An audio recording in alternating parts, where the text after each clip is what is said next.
मैं प्रवीण शर्मा दिशा दृष्टि YouTube channel पर आपका स्वागत करते हैं। और जैसा कि जितनी भी हमारी पिछली कक्षाएं आई हैं एचटेट और जितने भी परीक्षाएं हैं जिनमें हिंदी आती है, तो उसी क्रम में हमने एक आगे जो विषय लिया है वो लिया है वाच्य, कि वाच्य की पहचान कैसे करें। सबसे पहले हम जानते हैं कि वाच्य होता क्या है। वाच्य मतलब शैली, यानी जो वाक्य को कहने की शैली है, जो वाक्य है, वाक्य को लिखने की जो शैली है, उसे हम कहते हैं वाच्य। अब देखिए, जो वाच्य के भेद होते हैं वो 3 होते हैं। सबसे पहला होता है कृतवाच्य, और जो दूसरा होता है वो हमारा होता है कर्मवाच्य, और तीसरा जो हमारा होता है वो होता है भाववाच्य। अब देखिए कि जो हमारे कर्मवाच्य है, भाववाच्य है, कृतवाच्य है, इनका कैसे प्रयोग होता है। हम सबसे अधिक सर्वाधिक जो बोलने में प्रयोग किया जाता है वो कृतवाच्य का किया जाता है, उसके पश्चात कर्मवाच्य का, और सबसे कम जो हम प्रयोग करते हैं वो भाववाच्य का प्रयोग करते हैं। अब देखिए, कृतवाच्य को जो बोलने की वालों की संख्या है वो 80% है। जो हम वाक्य बोलते हैं 80% कृतवाच्य बोलते हैं, और कर्मवाच्य जो है वो हमारे रहते हैं 18%, और 2% हम भाववाच्य का प्रयोग करते हैं। तो इसमें सबसे मुख्य बात यह है कि जो वाच्य हैं, वाच्य को केवल हम मानक हिंदी में ही प्रयोग करते हैं, अन्यथा कहीं पर इनका कोई प्रयोग नहीं है। अब कृतवाच्य को देखने के लिए हम सबसे पहले जानते हैं कि कृतवाच्य को देखने के लिए हमें क्या करना है। तो देखिए, जो आपके वाक्य होता है, वाक्य में कर्ता, जो कर्ता होगा और ने विभक्ति मिले आपको, तो वहां पर आपका कृतवाच्य होगा। और इसके साथ जहां कारक का प्रयोग ना हो, ना मतलब कि जहां कारक ना हो जिस वाक्य में, तो वहां पर कृतवाच्य होता है। इसे वाक्य के आधार पर समझेंगे। कर्मवाच्य में क्या होता है कि इसका जो मुख्य बात होती है, जो कर्ता होता है वो हमारा निर्जीव होता है। निर्जीव मतलब जिसमें जीवन ना हो, और इसकी जो विभक्ति रहती है वो के द्वारा जोड़ा जाता है। और भाववाच्य में से, और ये नकारात्मक वाक्य होते हैं, ना से शुरू होते हैं, नहीं से। तो अभी देखते हैं, अब जो हमारा एक वाक्य है, मोहन ने पुस्तक पढ़ी।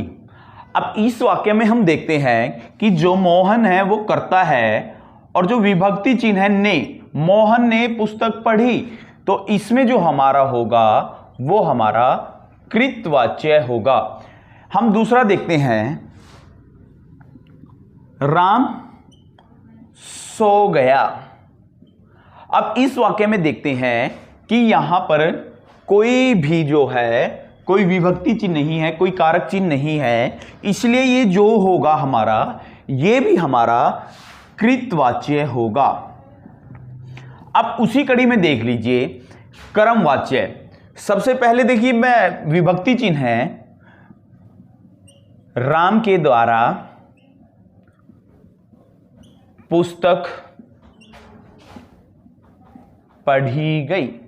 अब इसमें देखिए कि जो राम है, कर्ता है, उसका प्रभाव जो है पूरे का पूरा पुस्तक पर पड़ रहा है, इसलिए ये कर्मवाच्य है। लेकिन जो हमें तो देखना है, तो जो नियम कहता है कि जो के द्वारा है, के द्वारा जहां पर विभक्ति चिन्ह आएगा तो वो आपका कर्मवाच्य होगा। दूसरा जो देखिए, जो निर्जीव। अब निर्जीव उनको कहा जाता है जिनमें कोई जीवन नहीं होता। अब मुख्य तौर पर देखिए, अब मैं लिख देता हूं, सड़क बन रही है। अब यहां पर जो करता है सड़क, अब ऐसा तो नहीं है कि सड़क स्वयं बन जाए, क्योंकि सड़क क्या है, निर्जीव है। अगर सड़क अपने आप तो नहीं बन रही है, कोई बनाने वाला होगा। यहां पर जो करता है वो निर्जीव है, लेकिन उसको काम सजीव की तरह करते हुए दिखाया है कि सड़क बन रही है। और देख सकते हो, और दूसरा उदाहरण, पतंग उड़ रही है।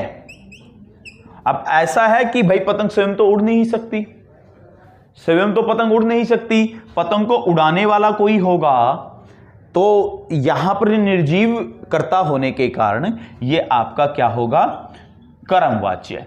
और जहां पर कोई विभक्ति चिन्ह ना हो तो वहां पर हमारा जो होता है वो हमारा कृतवाच्य होता है। इन दोनों में बड़ा अच्छे से आप समझ पाएंगे।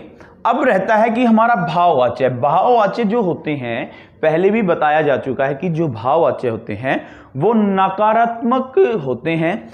जैसे मोहन से पढ़ा नहीं जाता, मोहन से पढ़ा नहीं जाता।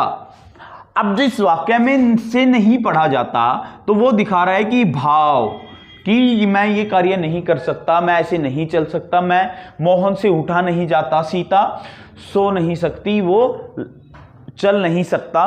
तो इस प्रकार की जहां पर भावनाएं दिखाई जाएंगी या सेव जो कर्ता है या कारक है उससे जोड़ा जाए तो वो हमारा भाववाच्य होगा।